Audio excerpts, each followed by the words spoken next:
अस्सलाम वालेकुम स्टूडेंट्स, आज है जिसका lecture number 1B second term का। तो मैंने आपको जो है स्टेप नंबर 3 के कंसेप्चुअल क्वेश्चंस जो थे, एक्सरसाइज थे, वो सारे मैंने करवा दिए थे आपको। आज जो हमने करना है वो है न्यूमेरिकल्स। तो अपनी बुक का पेज नंबर जो है 83 निकालें, उसमें फर्स्ट न्यूमेरिकल है, उसकी स्टेटमेंट देखें। स्टेटमेंट क्या है? A force of 20 newton moves a body with an acceleration of 2 metre per second square. तो इसका जो है आपने मैथ फाइंड आउट करना है। इसमें डाटा क्या आपको दे रहा है कि फोर्स दे रहा है 20 न्यूटन, एक्सेलरेशन दे रहा है 2 metre per second square. Math आपने फाइंड आउट करना है। फॉर्मूला लगाएंगे आप F = m में, और यहाँ पे हम क्या करेंगे, m को सेपरेट कर लेंगे। किस तरह से कि a जो है इसके साथ मल्टीप्लाई हो रहा है, इधर जाकर डिवाइड कर जाएगा f के साथ। f divided by a = m आ जाएगा। इस एक्सप्रेशन के अंदर अपनी वैल्यूज लगा दें। f की वैल्यू 20 थी, 20 लगा दी। उसके बाद एक्सेलरेशन की वैल्यू हमारे पास 2 थी, 2 लगा दी। इन दोनों को डिवाइड करेंगे तो आंसर क्या आएगा, m = 10 kg। ठीक है, तो ये आपके पास फर्स्ट न्यूमेरिकल कंप्लीट हो गया। अब जो है अपना सेकंड न्यूमेरिकल निकालें। सेकंड न्यूमेरिकल के स्टेटमेंट को क्या देता है? The weight of a body is 147 Newton, what is its mass. आपने इसका मास जो है फाइंड आउट करना है। उसने वेट कितना दिया हुआ है, 147 न्यूटन। जब उसने वेट दिया हुआ है तो मतलब हमारे पास ग्रेविटेशनल एक्सेलरेशन हमारे पास होता है g 10 metre per second square. इसकी हमें वैल्यू दी हो या ना दी हो, हमें पता है कि g 10 metre per second square ही होता है। और हमें क्या फाइंड आउट करना है, मैस फाइंड आउट करना है। आपने फॉर्मूला जो है बार बार पढ़ा है कि W = mg। तो हमने क्या करना है, इसमें से m को सेपरेट कर लेंगे, उसी तरह से कि इसको डिवाइड कर देंगे। जब हम डिवाइड करेंगे W डिवाइडेड बाय हमारे पास क्या आ जाएगा, g आ जाएगा। अब इसमें वैल्यूज लगा दें। W की वैल्यू कितनी है, 147 है, और g की वैल्यू हमारे पास 10 है। डिवाइड करेंगे, आपके पास आंसर कितना आएगा, 14.7 kg। ठीक है, ये आपके पास आप मैथ्स निकल आया। सेकेंड न्यूमेरिकल भी आपका कंप्लीट हो गया। अब जो है थर्ड न्यूमेरिकल पे आ जाए। थर्ड न्यूमेरिकल आपके पास क्या है, how much force is needed to prevent a body of mass 10 kg from falling. जो आपके पास कितनी जो है फोर्स जो है रिक्वायर्ड होगी कि उसको जो है आपने क्या करना है, प्रिवेंट करना है कि बॉडी फॉल ना करे। अब हमारे पास क्या है कि उसने मास दिया हुआ है 10 kg, ग्रेविटेशन एक्सेलरेशन कितना दिया हुआ उसने 10 मीटर पर सेकेंड स्क्वायर। अब आर हमने पढ़ा था कि आर भी हमारे पास किसके इक्वल है, वेट ऑफ द बॉडी के इक्वल होता है, और weight of the body equal होता है हमारे पास mg के। इसी तरह से हमने क्या लगाया कि r = W = m की वैल्यू हमारे पास 10 थी और g की वैल्यू भी 10 थी। इन दोनों को मल्टीप्लाई कराएंगे, r क्या निकलेगा हमारे पास 100 न्यूटन। r हमारे पास क्या है, फोर्स ही है, क्योंकि वेट ऑफ द बॉडी हमारे पास क्या होता है, फोर्स ही होता है। ठीक है, तो ये आपके 3 न्यूमेरिकल्स कंप्लीट हो गए। अब बेटा जो है अपना फोर्थ वाला न्यूमेरिकल देखें। उसकी स्टेटमेंट क्या है, find the acceleration producing by a force of 100 newton in a mass of 50 kg। ठीक है, कि आपने एक्सेलरेशन फाइंड आउट करना है, जबकि फोर्स आपके पास कितनी दी हुई है, 20 न्यूटन, मास कितना दिया हुआ है 50 kg, एक्सेलरेशन आपने फाइंड आउट करना है। तो आप कौन सा फॉर्मूला यूज करेंगे, Newton second law of motion का, F = ma। यहाँ से हम a क्या करेंगे, इसको सेपरेट कर लेंगे, F divided by m = a, और a हमारे पास क्या निकलेगा, F डिवाइडेड बाय m। यहाँ पे वैल्यूज लगाएं, F की वैल्यू थी 20 और मास की वैल्यू 50, डिवाइड करेंगे, आंसर क्या निकलेगा, a = 2 metre per second square. ये आपका जो है फोर्थ वाला न्यूमेरिकल भी कंप्लीट हो गया। अब जो है फाइव वाले न्यूमेरिकल पे आ जाए। A body has weight 20 Newton. How much force is required to move it vertically upward with an acceleration of 2 meter per second square? ठीक है, उसका वेट कितना दिया हुआ है, 20 न्यूटन दिया है, एक्सेलरेशन कितना दिया हुआ है, 2 मीटर पर सेकेंड। अब जो है जब डाउनवर्ड या अपवर्ड की बात की जाती है तो उसमें ग्रेविटेशन एक्सेलरेशन का भी जो है रोल होता है। तो ग्रेविटेशन एक्सेलरेशन इसमें कितना है, 10 मीटर पर सेकेंड स्क्वायर, जो हमें याद होता है। इसमें हमारे पास जो है फोर्स कितनी है, R = W = 20 न्यूटन। ये हमारे पास फोर्स कितनी है, नॉर्मल फोर्स 20 न्यूटन होगी। उसके बाद हमें क्या करना है कि यहाँ पर जो है दूसरी वाली प्रोड्यूसिंग जो फोर्स है एक्सेलरेशन एक्सेलरेशन प्रोड्यूस करी है वो वाली फोर्स हमने निकालनी है। तो उसके लिए हम क्या करते हैं कि W = mg का फॉर्मूला यूज करेंगे और यहाँ से हम मैथ निकालेंगे। एक्सेलरेशन हमारे पास है, सेकंड लॉ ऑफ मोशन लगा कर हम फोर्स निकाल लेंगे। तो हमारे पास उसके बाद जो है वो ऐड कर लेंगे दोनों फोर्सेस को। अब किस तरह से निकालेंगे बेटा कि W = mg, यहाँ से हमने m को सेपरेट कर लिया, W/g, वेट हमारे पास कितना था 20, वो लगा दिया, g हमारे पास 10 था, वो लगा दिया, मास की वैल्यू 2 kg आ गई। ठीक है, उसके बाद एक्सेलरेशन हमें दिया हुआ है, हमने Newton second law of motion लगाकर F = ma, यहाँ से हमने फोर्स निकालनी है। इसमें मास हमारे पास क्या है 2 है और एक्सेलरेशन भी हमारे पास 2 है। 2 को 2 से मल्टीप्लाई करेंगे 4 न्यूटन आ जाएगा। नेक्स्ट बेटा ये जो है नेट फोर्स किसके इक्वल आएगी, नेट फोर्स इक्वल आएगी जो हमारे पास नॉर्मल फोर्स थी उसको, और अगर हम जो है वो वाली फोर्स जो एक्सेलरेशन प्रोड्यूस करी है उन दोनों को अगर हम ऐड कर लेंगे तो वो हमारे पास क्या निकलेगा, नेट फोर्स निकल आएगी जो हमने निकालनी थी। नॉर्मल फोर्स 20 न्यूटन ये वाली, और उसके बाद जो है फोर्स प्रोड्यूसिंग एक्सेलरेशन कितनी निकली हमारे पास 4 न्यूटन। 20 में 4 ऐड करेंगे 24 न्यूटन। ये आपके पास जो है 5th न्यूमेरिकल भी आपका कंप्लीट हो गया। नेक्स्ट बेटा 3.6 वाला न्यूमेरिकल, उसमें स्टेटमेंट में क्या देता है आपको कि 2 masses 52 kgs and 48 kgs are attached to the ends of a string that passes over a frictionless pulley. Find the tension in the string and the acceleration in the bodies when both the masses are moving vertically. जब जो है दोनों message vertically move कर रहे हैं तो आपने क्या फाइंड आउट करना है, एक्सेलरेशन और टेंशन फाइंड आउट करनी है। और दो मैसेज की वैल्यू m1 की वैल्यू 52 kgs, m2 की वैल्यू 48 kgs और g की वैल्यू 10 मीटर पर सेकंड स्क्वायर। एक्सेलरेशन हमने फाइंड आउट करना है, साथ में टेंशन फाइंड आउट करनी है। कब फाइंड आउट करनी है, जब दोनों मैसेज वर्टिकली मूव कर रहे हैं। ये जो मैंने आपको टेंशन वाले 2 केसेस करवाए थे कि जब दो मैसेज वर्टिकली मूव कर रहे थे, और एक वाला केस था आपके पास कि एक हॉरिजॉन्टल मूव कर रहा था और एक वर्टिकल मूव कर रहा था। इसमें हमें वो वाला केस लगाना है जिसमें हमारे पास क्या है कि दोनों मैसेज वर्टिकली मूव कर रहे हों। यहाँ पे एक्सेलरेशन के हमारे पास फॉर्मूला क्या था, जब दो मैसेज वर्टिकली मूव करते हैं m1 minus m2 divided by m1 plus m2g, ये है एक्सेलरेशन का formula.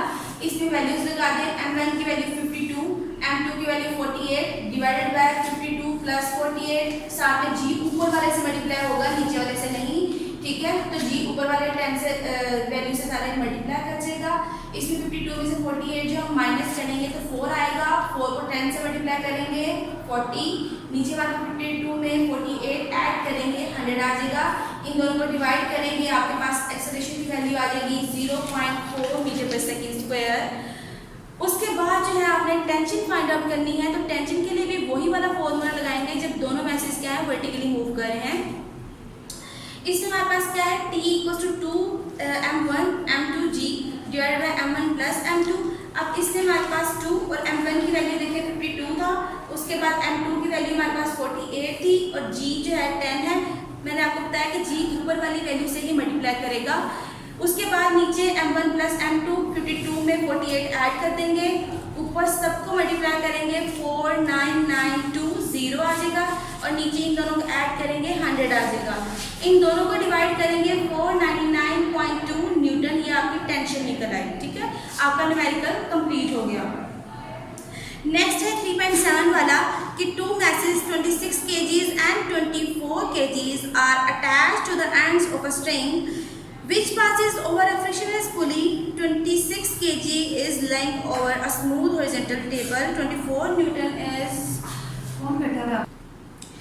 24 Newton mass is moving vertically downward. Find the tension in the string and the acceleration in the bodies. इस वाले numerical में भी आपने क्या करना है बेटा कि आपको से m1 दिया हुआ है 24 kgs, m2 से दिया हुआ है 26 kgs और g दिया है 10 मीटर पर सेकंड स्क्वायर।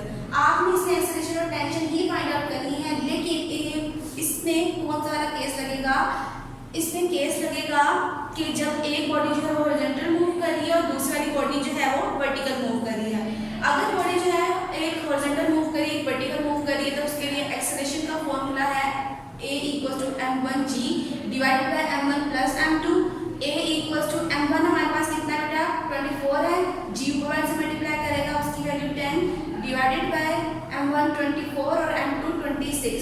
इन दोनों को ऊपर वालों को मल्टीप्लाई करेंगे 2 4 नीचे वालों को प्लस करेंगे 50 आ जाएगा, इन दोनों को डिवाइड करेंगे, आंसर क्या आएगा आपके पास एक्सेलरेशन का a equal to 4.8 metre per second square. ठीक है, एक्सेलरेशन निकल आया।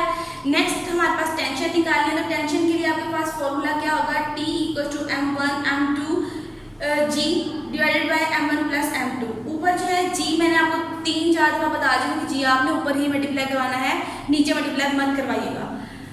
m1 हमारे पास कितना है 24 है, और उसके बाद m2 कितना है 26 है, g की वैल्यू 10 है, ऊपर सबको मल्टीप्लाई करवा दें और नीचे जो है m1 m2 की वैल्यू उसको प्लस कर दें।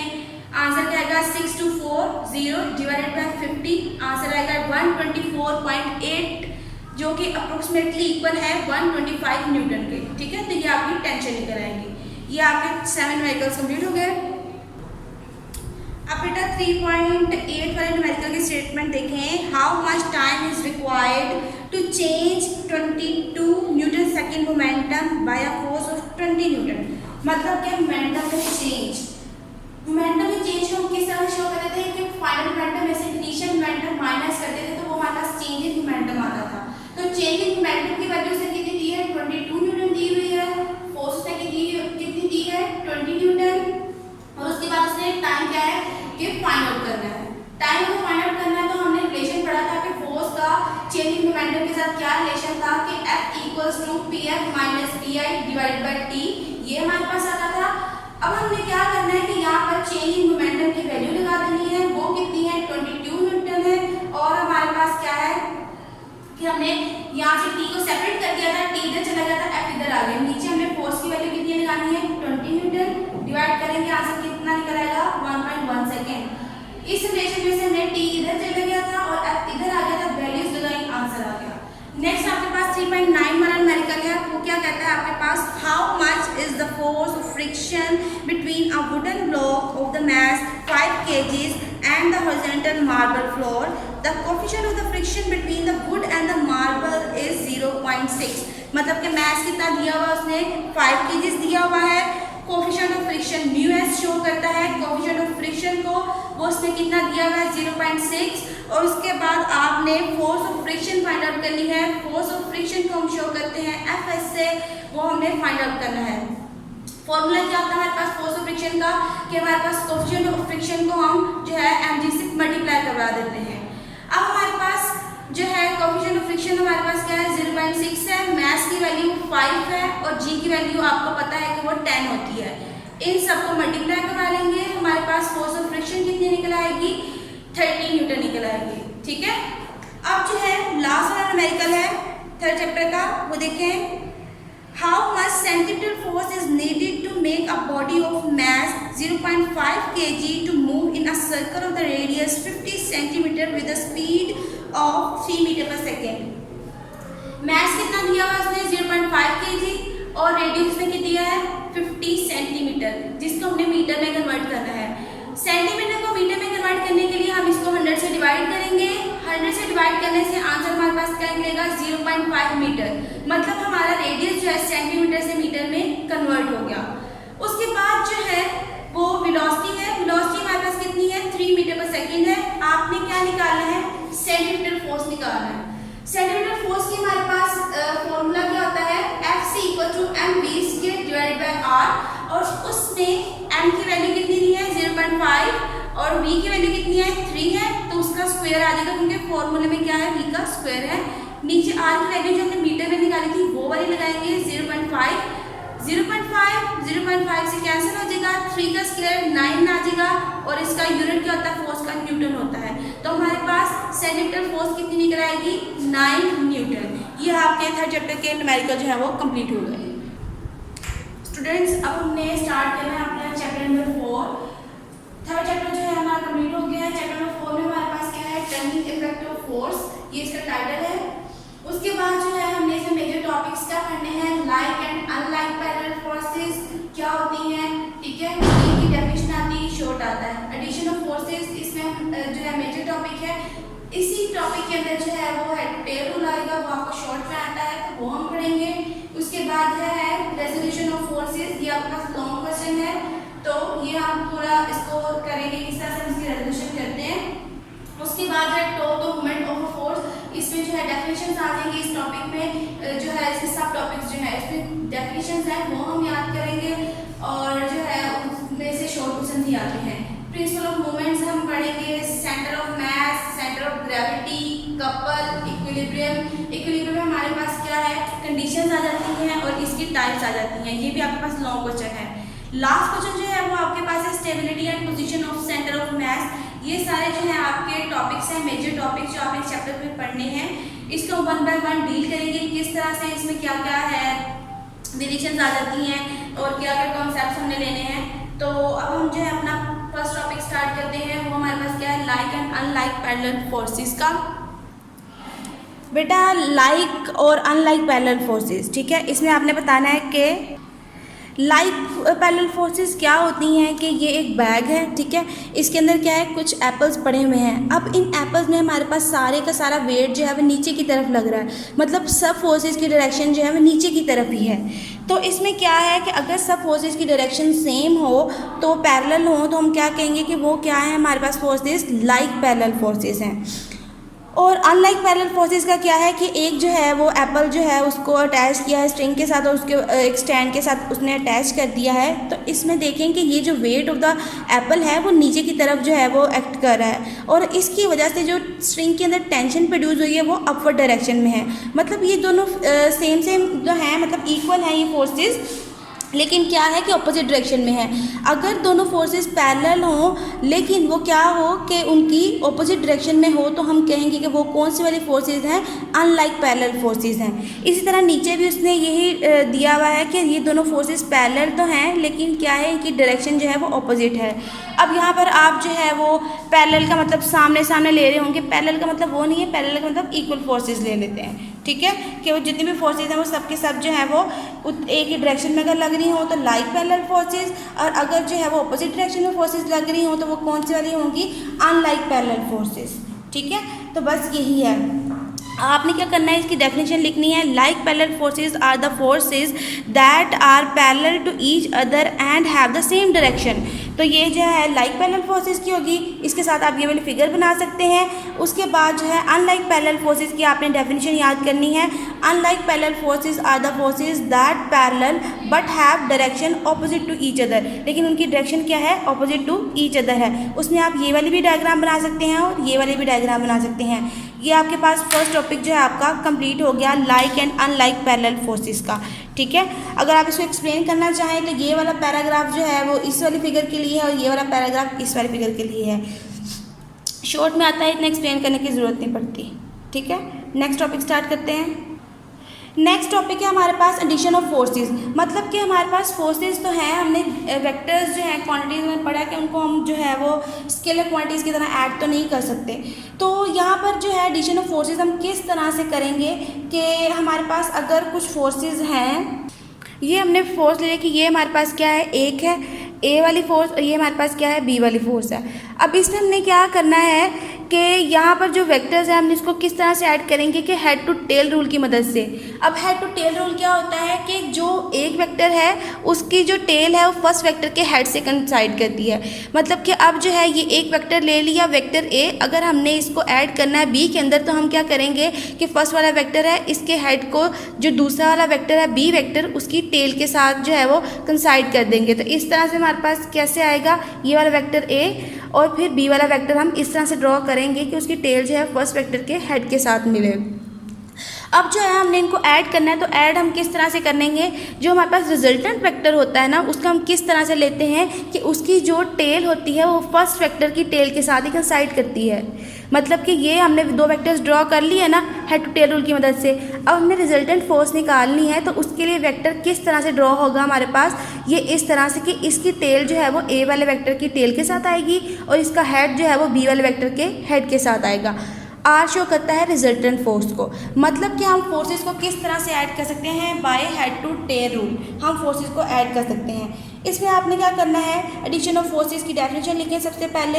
आ resultant force is a single force that has the same effect as the combined effect of all the forces to be added. अब ये जो रिजल्टेंट फोर्स होती है इसमें क्या है कि उस सब फोर्सेस का इफेक्ट होता है जो कि ऐड हो रही होती है हमारे पास। उसके बाद क्या है कि इसको किस तरह से हम ऐड कर सकते हैं, by head to tail rule. Head to tail rule आपके पास क्या है कि टेक, यहाँ से सेकंड वाले पैराग्राफ से है, take any one of the vector as the first vector A, then draw next vector B such that its tail coincides with the head of the first vector।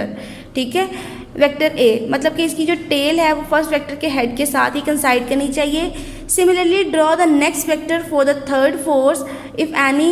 अगर आपके पास कोई और भी फोर्स है तो आप उसको भी इसी तरह से करेंगे कि फिर उसका जो हमारे पास टेल आएगी वो फर्स्ट वेक्टर के हेड के साथ आएगी। इस तरह से आपने उनको ऐड करते जाना है। और फिर रिजल्टेंट जो जैसे मैंने आपको बताया कि वो उसके रिजल्टेंट की टेल फर्स्ट की टेल के साथ आएगी जो सबसे पहले वाला होगा, और उसका हेड लास्ट वाले जितने भी आपके वेक्टर्स आपने ऐड किए हैं उसके हेड के साथ आएगा। ये आपके पास हेड टू टेल रूल की डेफिनेशन यहाँ से यहाँ तक है। ठीक है, considering with the head of the previous vectors और सो ऑन, ये आपकी हेड टू टेल रूल की डेफिनेशन है। उसके बाद आपने ये वाली फिगर बना देनी है कि किस तरह से हम ऐड करते हैं उसको। और उसके बाद जो वाला पैराग्राफ है वो इसको इस फिगर को एक्सप्लेन कर रहा है कि now draw a vector R such that its tail is at the tail of the vector A the first vector while its head is at the vector of head of vector B the last vector as shown in the figure. जो इस figure में इसने बताया हुआ है, vector R represents the resultant force completely in magnitude and direction. मैं आपको topic आपका कंप्लीट हो गया ना, किस तरह से आपने उसको ऐड करना है, आपको ऐड करना भी आ गया। लेकिन आपको इस जो है शॉर्ट क्वेश्चन आएगा या लॉन्ग क्वेश्चन आएगा उसका ध्यान रखना पड़ता है। हेड टू टेल रूल की डेफिनेशन आएगी आपको कि law of head to tail rule बताएं आपने, वो बताने के बाद